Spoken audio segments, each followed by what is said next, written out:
আসসালামু আলাইকুম। আজকে আমরা আলোচনা করব বিআরপিটি সার্কুলার নাম্বার 15, যেটা লোন লোন ক্লাসিফিকেশন এবং প্রভিশনের উপরে যে মাস্টার সার্কুলারটা গত 27শে নভেম্বর প্রকাশিত হয়েছে 2024 সালে, সেটা নিয়ে আমরা আলোচনা করব।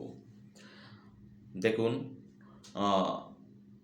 এই সার্কুলারের পূর্বে প্রায় এক যুগ আগে বিআরপির সার্কুলার নাম্বার 14, যেটা সেপ্টেম্বরের 23 তারিখ 2012 সালে প্রকাশিত হয়েছিল। ঠিক আছে, তার পরবর্তী সময়ে বিভিন্ন কিছু কিছু ছোট ছোট সার্কুলারের মধ্য দিয়ে ক্লাসিফিকেশনের ধরনের কিছু পরিবর্তন আনা হয়েছিল টাইম ফ্রেমে, কিন্তু প্রায় এক যুগ পরে হচ্ছে একটা মাস্টার সার্কুলারের মধ্য দিয়ে অনেকগুলি মৌলিক পরিবর্তন আনা হয়েছে লোন ক্লাসিফিকেশন এবং ক্লাসিফিকেশনের ক্ষেত্রে বেসিক্যালি। আর আজকে আমরা সেগুলো নিয়েই আলোকপাত করার চেষ্টা করব। দেখুন, এখনকার যে লোন ক্লাসিফিকেশন এবং প্রভিশনের যে মাস্টার সার্কুলারটা, যেটা 27 নভেম্বর যেটা দিয়েছে, সেটা প্রথমত হচ্ছে আপনাদের বলে রাখি, সেটা কার্যকর করতে হবে 1 এপ্রিল 2025 সাল থেকে। ওকে, এটা খুব কিন্তু একটা ক্রুশাল পয়েন্ট, যেটা হচ্ছে 1 এপ্রিল 2025 সাল থেকে হচ্ছে এটা কার্যকর হবে। ওকে, এখন আসুন আমাদের ক্লাসিফিকেশনগত যে পরিবর্তনগুলি আনা হয়েছে। আগে আমরা দেখতে পেয়েছিলাম যে বিআরপিডি সার্কুলার নাম্বার 15, যেটা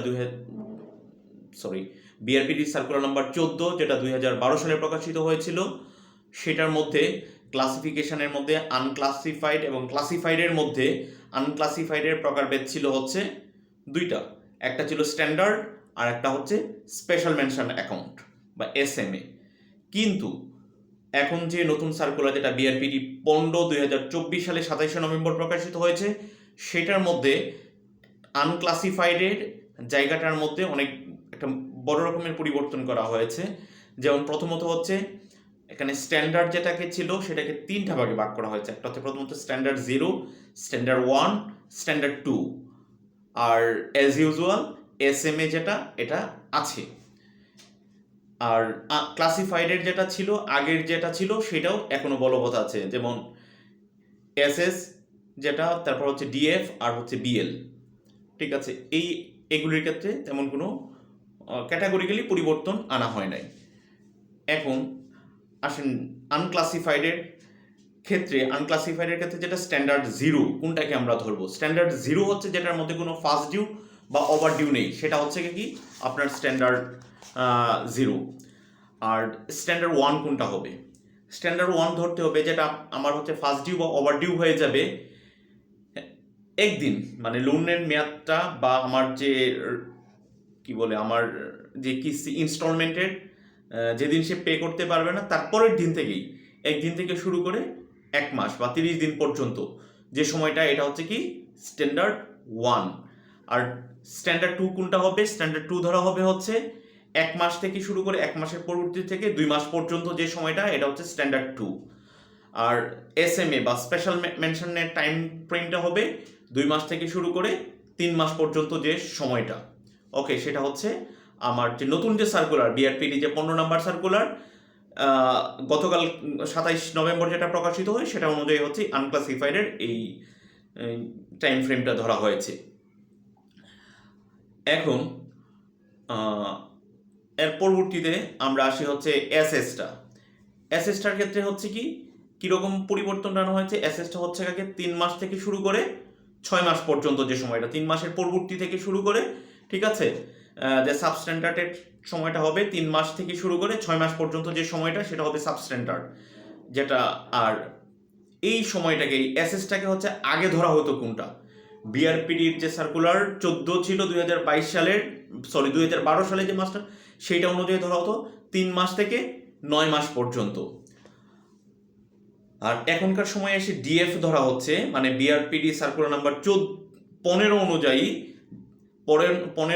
2024 সালের মাস্টার সার্কুলার অনুযায়ী এখনকার হচ্ছে ডিএফ বা ডাউটফুল যেটা ধরা হয়েছে 6 মাস থেকে শুরু করে 12 মাস পর্যন্ত, যেটা পূর্বে ধরা হতো 9 মাস থেকে 12 মাস।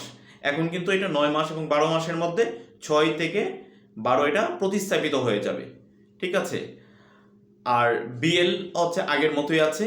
বিএল যেটা হচ্ছে আগেও ছিল 12 মাস, এখনও হচ্ছে 12 মাস। আচ্ছা, এখন আপনাদের আরেকটা মনে রাখতে হবে সবচেয়ে গুরুত্বপূর্ণ যে বিষয়টা, সেটা হচ্ছে এই ক্লাসিফিকেশনের গুলির বাদ দেওয়ার পরবর্তীতে অন্য একটা সিএমএসএমইর যে লোনগুলি যেগুলি ছিল সেটার ক্ষেত্রে কিন্তু আলাদাভাবে একটা বিভিন্ন সার্কুলার বিআরপিটি সার্কুলার দিয়ে সেটার কিন্তু ক্লাসিফিকেশনের যে টাইম ফ্রেমটা সেটাকে শ্রেণীবিন্যাস করা হয়েছিল। আমি যদি বলে থাকি যে সিএমএসএমইর লাস্টে যেটা বিআরপিটি সার্কুলার নাম্বার 16 যেটা 21শে জুলাই 2020 সালে দেওয়া হয়েছিল, সেইটার মধ্য দিয়ে কিন্তু ক্লাসিফাইডের যে টাইম ফ্রেমটা সেটা এসএসের ক্ষেত্রে কিন্তু ছিল ওভারডিউ হওয়ার 6 মাস থেকে 18 মাস পর্যন্ত, সেটা হবে কি সাবস্ট্যান্ডার্ড।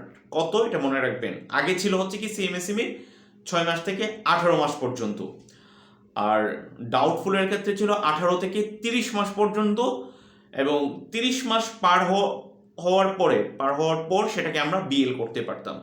কিন্তু এখনকার যে বিআরপিটি সার্কুলার নাম্বার 15 যেটা নভেম্বরের 27 তারিখে দেওয়া হয়েছে 2024 সালে, সেই সার্কুলার অনুযায়ী অন্য পূর্বের আগের যে সার্কুলারগুলি ছিল সবগুলিকে কিন্তু রহিত করা হয়েছে। মানে বলা হয়েছে সিএমএসএমই তারপর হচ্ছে থেকে শুরু করে যত রকমের লোনগুলি আছে সবগুলির ক্ষেত্রে একটা ক্লাসিফিকেশনেই মেনটেন করতে হবে, ঠিক আছে। এবং এইটা হচ্ছে সবচেয়ে বড় একটা মৌলিক পরিবর্তন এই কি বলবো যে লোন ক্লাসিফিকেশন এবং প্রভিশনের যে মাস্টার সার্কুলারটা আছে, ঠিক আছে। আবার আসেন এখন আমাদের প্রভিশনের ক্ষেত্রে কি পরিমাণ পরিবর্তনটা। প্রভিশনের ক্ষেত্রে আসলে খুব বেশি পরিমাণে পরিবর্তন আনা হয় নাই, ঠিক আছে। আমাদের আগের যেভাবে এখন জাস্ট হচ্ছে আমাদের যেরকমভাবে টাইম ফ্রেমটা শুধু একটু বাড়ানো হয়েছে, ঠিক আছে, যে ওই যেমন স্ট্যান্ডার্ড 0, স্ট্যান্ডার্ড 1, স্ট্যান্ডার্ড 2, এটার ক্ষেত্রে যে পরিবর্তনটা আনা হয়েছে এগুলি কিন্তু আগে যে 1% স্ট্যান্ডার্ড ক্ষেত্রে রাখা হতো, ঠিক আছে, আউটস্ট্যান্ডিংয়ের ক্ষেত্রে এখনও কিন্তু সেই প্রভিশনটাই কিন্তু 1%ই রয়ে গেছে। আর এসএম এর ক্ষেত্রে হচ্ছে 5% আগে যেটা ছিল সেটাই, এসএস এর ক্ষেত্রেও 20% সেম অ্যাজ বিফোর, ডিএফ এবং বিএল এর ক্ষেত্রেও কিন্তু যথাক্রমে 50 এবং 100%, যেগুলি হচ্ছে স্পেশাল প্রভিশনগুলি আগে যেভাবে ছিল সেটাই কিন্তু রাখা হয়েছে। তবে সবচেয়ে মৌলিক পরিবর্তনটা আপনার কিন্তু আনা হয়েছে এইখানে টাইম ফ্রেমের ক্ষেত্রে, যে এইখানে সিএমএসএমই বা আদার্স যে লোনগুলি আছে সেটার ক্ষেত্রে ক্লাসিফিকেশনগত কোনো পরিবর্তন এইখানে ক্লাসিফিকেশনের যে টাইম ডিউরেশনগুলির ক্ষেত্রে যে এইটা কিন্তু কোনো রকমের পরিবর্তন আর রাখা যাবে না, ঠিক আছে। এটা হচ্ছে সবচেয়ে বড় রকমের একটা পরিবর্তন, এবং এটা কার্যকর হবে কবে থেকে? 1 এপ্রিল 2025 সাল থেকে। এখন দেখেন কেন এটা করা হলো। এটা মূলত করা হয়েছে আইএমএফ এর যে প্রেসক্রিপশন অনুযায়ী বাংলাদেশ ব্যাংক এখন হচ্ছে 4.7 বিলিয়ন মেবি হচ্ছে একটা ডলার নিয়ে আইএমএফ এর সঙ্গে একটা দীর্ঘদিন ধরে চলতেছে, এটা দিয়ে যাচ্ছে তারা। তো তারা যে কিছু প্রেসক্রিপশন দিয়েছিল যে বাংলাদেশ ব্যাংকের সেগুলি ইন্টারন্যাশনাল স্ট্যান্ডার্ড অনুযায়ী যে আমাদের লোন ক্লাসিফিকেশনটাকে শ্রেণীবিন্যাস করা, সেটার জন্য মেইনলি হচ্ছে এটা করা হয়েছে। আর এইটা যখন হচ্ছে 1 এপ্রিল 2025 সালে বাস্তবায়ন করা যাবে তখন আসলে দেখা যাবে যে আমাদের ব্যাংকগুলির যে প্রকৃত চিত্রটা সেটা কিন্তু বের হয়ে আসবে, এবং এটা অনুযায়ী যখন হচ্ছে ক্লাসিফিকেশন করতে যাবে, ঠিক আছে, তখন এবং প্রভিশন রাখতে যাবে তখন কিন্তু অনেক ব্যাংক এই কি বলবো এরকম একটা ঝুঁকির মধ্যে যেতে হবে। তো বাংলাদেশ ব্যাংকের গভর্নর সাহেব কিন্তু এটা বলেছেন যে আমরা দেখতে চাই যে এই ব্যাংকগুলি কতটুকু খারাপ হতে পারে, মানে প্রকৃত চিত্রটা ইন্টারন্যাশনাল স্ট্যান্ডার্ড অনুযায়ী সেটা আমাদের ব্যাংকগুলি কি পরিমাণ অবস্থায় আছে সেটা তিনি বের করার চেষ্টা করছেন। তার পরবর্তীতে হচ্ছে প্রত্যেকটা ব্যাংকের জন্য তিনি হচ্ছে সেটাকে কিভাবে ওভারকাম করা যায় সেটার জন্য হয়তো ওনারা নতুন করে পলিসি ব্যাংকগুলির জন্য প্রণয়ন করে থাকবে। তো এই ছিল আজকের হচ্ছে লোন ক্লাসিফিকেশন এবং প্রভিশনের উপরে যে বিআরপিটির সার্কুলার নাম্বার 15 যে মাস্টার সার্কুলার সেটার উপরে একটা সংক্ষিপ্ত আলোকপাত। নিশ্চয়ই পরবর্তী সময় আসবো। ধন্যবাদ সবাইকে।